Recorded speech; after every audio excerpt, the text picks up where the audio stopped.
If I go through with it, I die, as I must at some point.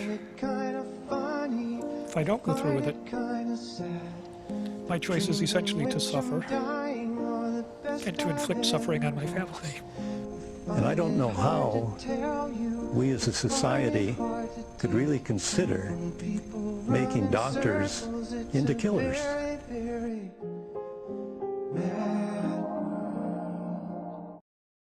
Assisted suicide should be a fundamental right for all people, but we believe that the strict regulation of the process is not only recommended but mandatory to ensure the value of life.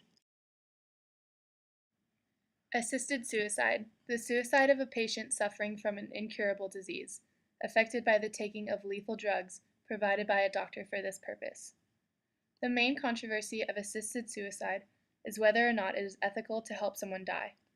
In modern-day medical practices, it is considered legal to stop administering life support with a patient's consent, or if the patient is considered to be brain dead, family members can consent to stop life support as well.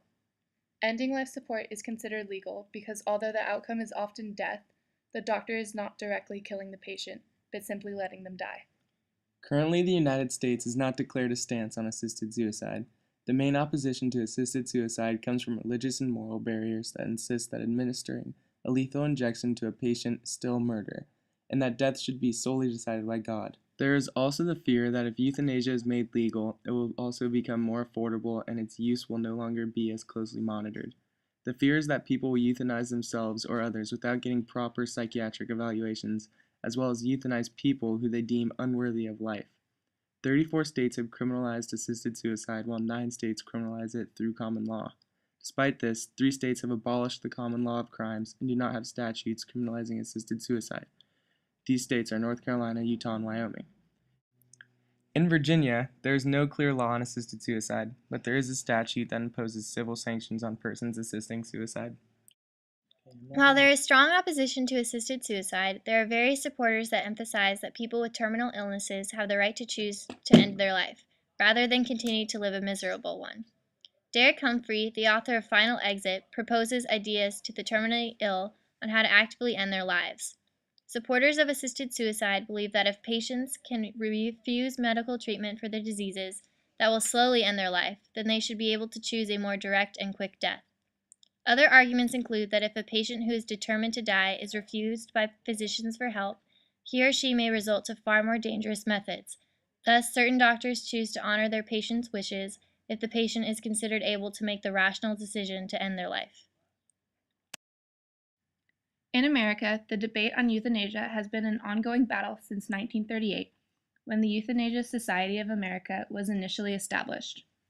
They renamed their group the Society for the Right to Die in 1974 and merged with another group and named their combined group Choice in Dying. The CID took no stance on physician-assisted suicide, but advocated for a patient's right to die. It educated the public on issues pertaining to death and assisted suicide as well. The group broke apart in 2000, but many of its members went on to form the Partnership for Caring. They fought to ensure that everyone had care after their death. Partnership for Caring also fought for policy reform in government. In 2005, the group ended its activities and gave over its rights to the National Hospice and Palliative Care Organization, otherwise known as the NHPCO. The NHPCO has been operating as of 2008. Tremendous pain and suffering from the patients can be saved. The right to die should be a fundamental right.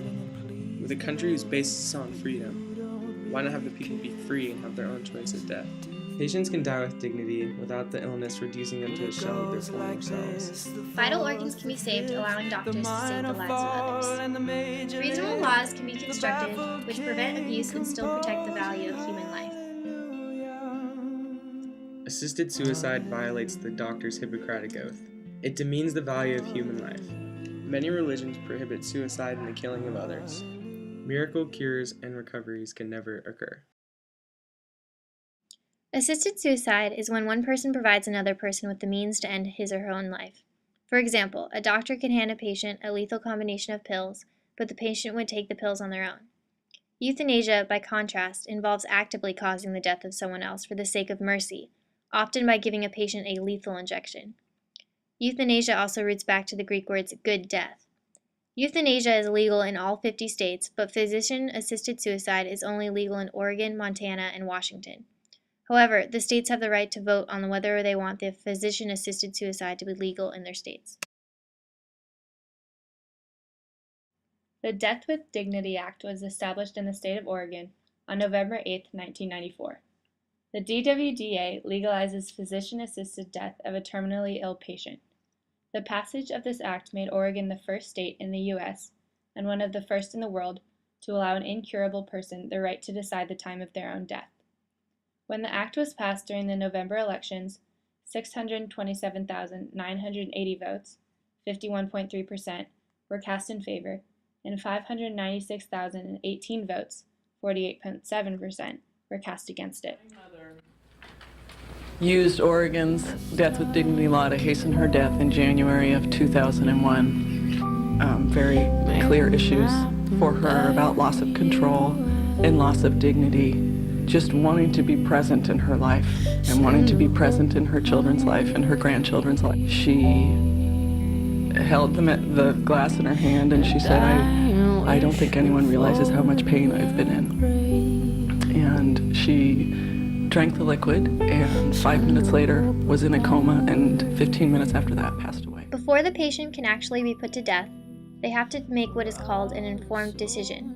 This is when the doctor thoroughly informs the patient of A, his or her medical diagnosis, B, his or her prognosis, C, the potential risks associated with taking the medications to be prescribed, D, the probable result of taking the medication to be prescribed, and E, the feasible alternatives including, but not limited to, comfort care, hospice care, and pain control.